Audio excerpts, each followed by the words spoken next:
Hello guys, नमस्ते and once again welcome back to my channel. तो रोज़ की ये परेशानी तो हर एक माँ सहन करती होगी कि रोज़ टिफ़िन में या तो शाम के नाश्ते में क्या बनाएं। मेरे साथ भी हमेशा यही होता है। बढ़ते बच्चे हैं तो दोपहर में स्कूल से आने के बाद में खाना तो खाते ही है, पर शाम के वक्त जो होता है ना, भूख तो लगती है, तभी कुछ ना कुछ तो प्रिपेयर करके देना बनता ही है। वैसे मेरे बच्चों को गार्लिक ब्रेड बहुत ज़्यादा पसंद है। आपके भी हो सकते हैं, तो ये रेसिपी आप ज़रूर ट्राई करना। ब्रेड में कितना दूर ज़्यादा मैदा होता है आपको पता ही है, तो इस बार मैंने सोचा चलो कोई बात नहीं, रोटी में ही हम गार्लिक पराठा बनाकर इन्हें दे देते हैं। तो मैंने फटाफट से आटा गूंद कर रेडी कर लिया था, और गार्लिक जो ये स्प्रेड है वो बनाने के लिए मैंने लिया था बटर, धनिया पत्ता और गार्लिक। मैंने फ़िलहाल कूच कर बनाया था। कूच कर या कर सकते हैं, या तो फिर आप चाहे तो ग्राइंड भी कर सकते हैं, जैसे आपके बच्चे खाने पसंद करें उस हिसाब से। यहाँ पर जो फर्स्ट टाइम मैं ये बना रही थी वो पराठे में बना रही थी। इसके पहले मैंने हमेशा ब्रेड के ऊपर ही स्टफिंग लगा कर दी है। तो ये जो फ़िलहाल स्टफिंग मैं बना रही थी ना, इसमें थोड़ी सी गलती हो गई। देखिए, आप फर्स्ट टाइम कुछ भी बनाते हैं तो थोड़ा तो पता है करके कि आप एक्सपर्ट तो हो नहीं। तो मैंने यहाँ पर स्टफिंग जो मैंने डाली थी ना, तो वो मेरा निकल कर बाहर आ रहा था पराठे से। तो नेक्स्ट जो मैंने स्टफिंग बनाई और पराठा बनाया, तो उसमें मैंने वो गलती नहीं की। और मैंने क्या किया मैं अभी आपको आगे बताती हूँ। तो यहाँ मेरा फर्स्ट पराठा रेडी हो रहा था और सेकंड के लिए मैं प्रिपेयर कर रही थी। तो मैंने वैसे ही उसे आटे को अच्छे से रोल कर लिया, स्टफिंग लगा ली, और बस जैसे आपने देखा मैंने इसके ऊपर आटा लगा दिया था। आटा लगाने की वजह से अंदर की जो भी स्टफिंग्स थी वो बिल्कुल भी बाहर नहीं आई, और एक परफेक्ट पराठा मेरा रेडी होकर तैयार हो गया था। और बस आपको इसे बनाना है, जितना चाहिए आप बना सकते हैं, आपकी क्वांटिटी के ऊपर है।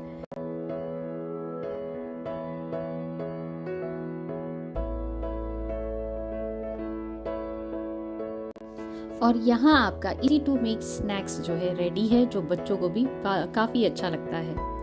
शाम के टाइम पे मम्मी मेरी घर पर आई थी, और ये जो कर्टन देख रहे हैं ना आप, ये ना एक्चुअली साइज़ में काफ़ी बड़ा था। तो मम्मी जब देखती थी तब मुझे कहती थी सिलती क्यों नहीं है।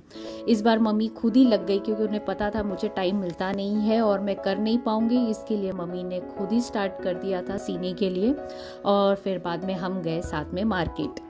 The next day. जिस तरह से मम्मी को अच्छा नहीं लग रहा था कि मेरे घर का कर्टन इस तरह से था, तो मुझे भी काफ़ी टाइम से ये था कि जो बहुत ही पुराना हमारा ये गोदरेज का जो कबर्ड है वो ऐसे ही रखा हुआ था। मैं चाहती थी इसको थोड़ा सा मैं चेंज करूं, तो इसमें मेरी आरना मुझे हेल्प कर रही थी। वो सारे स्क्रूज जो थे आप देख सकते हो, पूरा रस्ट लगा हुआ था और बहुत ज़्यादा उस पर टाइम लग रहा था उसे निकालने के लिए। तो वो मेरी हेल्प कर रही थी, और इसके बाद में मैंने नोटिस किया कि थोड़ा सा तेल लगा दो तो वो सारी चीज़ें, जो भी स्क्रू इतने टाइम से कभी खुली नहीं थी ना, तो वो ऑटोमेटिकली खुल जाती है करके।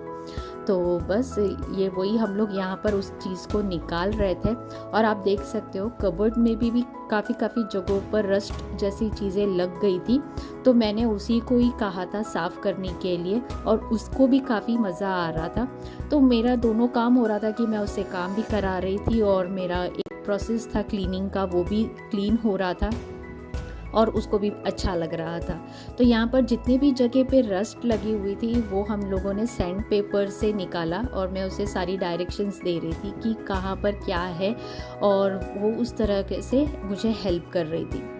दूसरी बात तो उसे खुद को भी अच्छा लग रहा था हेल्प करने में, क्योंकि ये सारी चीज़ें देखिए हर एक चीज़ पहली बार होती है, राइट। मैं हमेशा आपको कहती हूँ पहली बार जब होती है ना, तो आपको अच्छा भी लगता है, कुछ सीखने को भी मिलता है। तो मैं उससे वो सारी चीज़ें करवा रही थी, और बाद में ये कबर्ड को अच्छी तरीके से हमने पोंछ लिया था, क्योंकि जितना भी रस्ट का पाउडर था वो लगा हुआ था। ये मैंने वॉलपेपर मंगवाया था, और सेम ग्रीन कलर में ही मंगाया था, क्योंकि मम्मी को ग्रीन कलर भी अच्छा लगता है।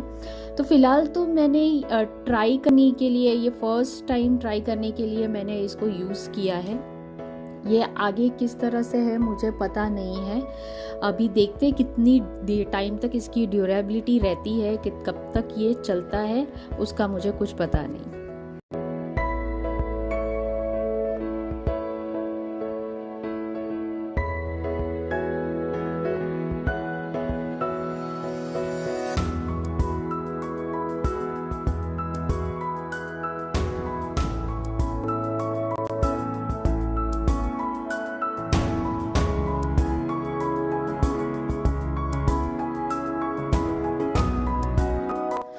एक साइड तो ये लगकर तैयार है और बहुत ही ईज़िली लग गया था, पर दूसरे साइड पे हमें थोड़ी ज़्यादा मेहनत करनी पड़ी क्योंकि वो वॉलपेपर हमको 2 पार्ट में कट करना पड़ा था, क्योंकि हैंडल है वहाँ पर और वो हैंडल आप रिमूव नहीं कर सकते।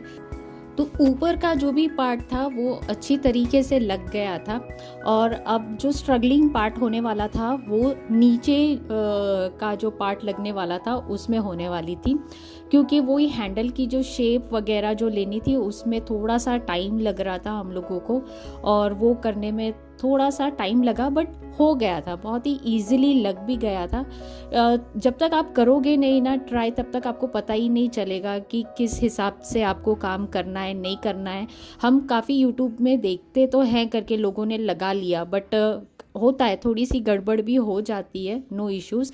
तो मैंने सिर्फ ये जो फ्रंट डोर था ना वहीं पर ये वॉलपेपर लगाया था और ये काफ़ी अच्छा लग रहा था, एक रौनक बढ़ गई थी। मतलब थोड़ा भी चेंज आप कुछ कर लो, सामान यहाँ से वहाँ कर लो, तो भी एक रूम का जो कहते हैं ना लुक जो होता है वो चेंज हो जाता है। वैसे ही इस कबर्ड का हो गया था। फिलहाल तो मैंने सिर्फ इसमें अभी तक वॉलपेपर ही लगाया है, आगे क्या करूँ मुझे उसका समझ में नहीं आ रहा था, या पेंट करूँ या स्प्रे पेंट कर दूँ। तो अभी फ़िलहाल मैंने उसको होल्ड पर ही रखा है। तो इतना सा ही वॉलपेपर लगाने के बाद भी ये काफ़ी खूबसूरत दिख रहा था, बट इसे पूरा कंप्लीट करना अभी भी मुझे बाकी है।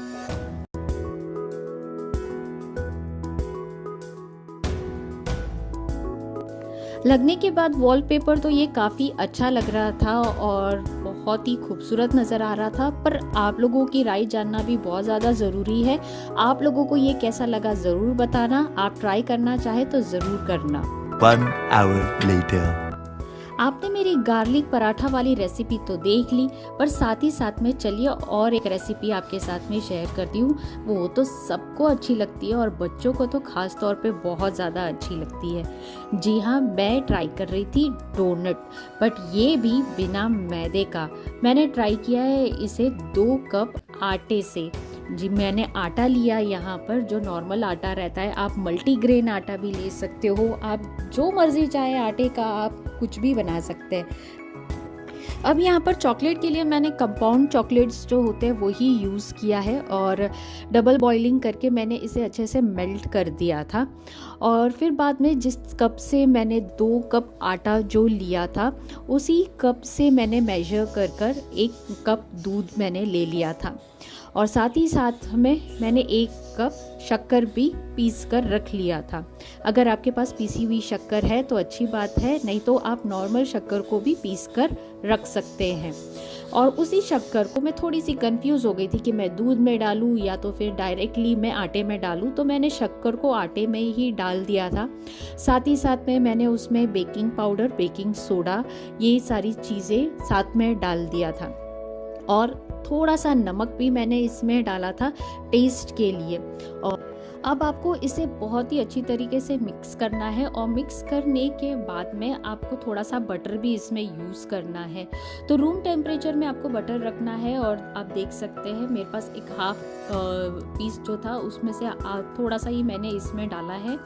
आप चाहे तो बाद में अगर आपको लगे तो वो भी आप जो भी बचा हुआ है सब इसमें डाल सकते हैं, क्योंकि आपको इसमें ये देखना है कि बटर मिक्स करने के बाद में कि हम लड्डू जो बनाते हैं ना हम लोग, उस तरह से हाथ में वो लड्डू जैसे बनकर आता है या नहीं आता है। अगर नहीं आएगा तो आपको उसमें और थोड़ा सा बटर मिक्स करना है, और बस फिर आपको डालना है उसमें दूध, और अच्छी तरीके से इस आटे को गूंद कर लेना है। आप चाहे तो थोड़ा सा पानी भी मिक्स कर सकते हैं, और अच्छे से गूंद कर इसे आधे घंटे 1 घंटे के लिए या 20 मिनट के लिए आप जैसा चाहे वैसे आप उसको रख सकते हैं। तो यहाँ पर मेरा आटा गूंदकर रेडी हो गया था, और यहाँ पर मैं इसे कुछ देर के लिए मैं रख दूँगी, क्योंकि जब मैं इसे बना रही थी तो मैंने ज़्यादा देर तक रखा नहीं था, 20 मिनट ही रखा था। फर्मेंटेड होने के लिए आपको ज़्यादा टाइम तक रखना पड़ता है, क्योंकि अगर आप ऐसे करते हो ना तो बहुत ही अच्छी तरीके से आपका डोनट जो है बनकर तैयार होता है। पर मैंने हार्डली इसे 20 मिनट ही रखा था, बहुत ज़्यादा इसे नहीं रखा था। बस आपको यहाँ पर जितना चाहिए उतना आप लोए बना लो और उसे अच्छी तरीके से बेल लो। बेलने का उतना थिकनेस होना चाहिए जितना भी आपको थिकनेस एक डोनट में चाहिए। तो मैंने यहाँ पर बहुत ज़्यादा थिकनेस नहीं रखा था डोनट के लिए।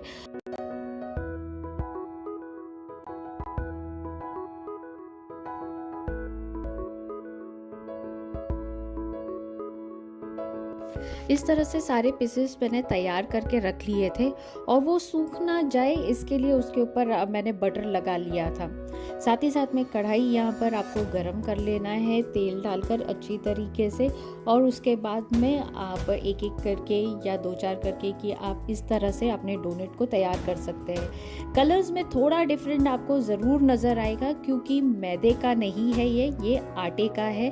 और इस तरह से मेरे डोनट अच्छे फूलकर तैयार हो गए थे और उसको मैंने इस तरह से चॉकलेट में डीप कर लिया था। क्योंकि ये मैंने इंस्टेंट बनाने के लिए सोचा था, इसके लिए मेरे पास इसके ऊपर डेकोरेट करने के लिए वो सारी चीज़ें नहीं थी, स्प्रिंकल्स वगैरह। तो मेरे पास जो पीसी हुई शक्कर थी बस मैंने उसे ऊपर से डस्टिंग कर लिया था। और अब बस आप ये देख सकते हैं खाने के लिए ये बिल्कुल रेडी है। थोड़ी मेहनत के साथ और आसानी से आपके घर में बन जाता है ये हेल्दी डोनट। जी, आपको कैसा लगा मुझे ज़रूर बताना, और आप इसे ट्राई करेंगे या किया है तो भी मुझे ज़रूर बताना। और रात को 2:30 बजे हमें मिला कुछ अच्छा खासा सरप्राइज़।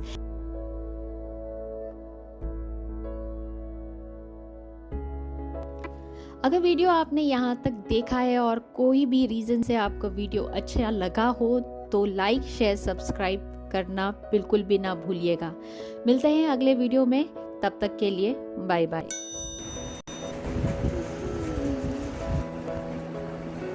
गदर 2